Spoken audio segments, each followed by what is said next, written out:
و قدرت سر جنگی آنها افزایش پیدا کرده। Hormuz প্রণালীতে ইরানের গানবোটের গুলি বর্ষণের মুখে পড়েছে ভারতের পতাকাবাহী দুটি বাণিজ্যিক জাহাজ। তবে কোনো হতাহত বা ক্ষয়ক্ষতির খবর পাওয়া যায়নি বলে সংশ্লিষ্ট সূত্র জানিয়েছে।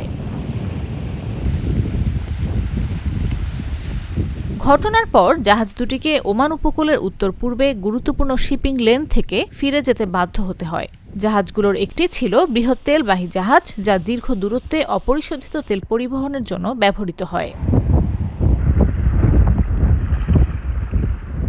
এই ঘটনার পর ভারতের পররাষ্ট্র মন্ত্রণালয় ইরানের রাষ্ট্রদূতকে তলব করে কড়া উদ্বেগ জানিয়েছে। ভারত জাহাজ চলাচল ও নাবিকদের নিরাপত্তার বিষয়টিকে অত্যন্ত গুরুত্ব দেয় বলে জানানো হয়েছে। ভারতের পররাষ্ট্র সচিব ইরানকে দ্রুত পরিস্থিতি স্বাভাবিক করে ভারতগামী জাহাজ চলাচল নিশ্চিত করার আহ্বান জানিয়েছেন। জবাবে ইরানের রাষ্ট্রদূত বিষয়টি সংশ্লিষ্ট কর্তৃপক্ষকে জানানোর আশ্বাস দিয়েছেন।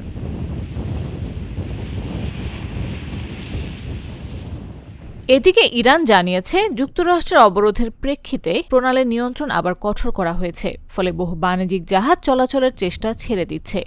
বিশ্লেষকদের মতে, যুদ্ধ পরিস্থিতির অনিশ্চয়তা ও সমন্বয়হীনতার কারণে এমন ঘটনা ঘটছে, যা বিশ্বে অন্যতম গুরুত্বপূর্ণ জ্বালানি পরিবহন রুটে ঝুঁকি আরও বাড়িয়ে দিচ্ছে।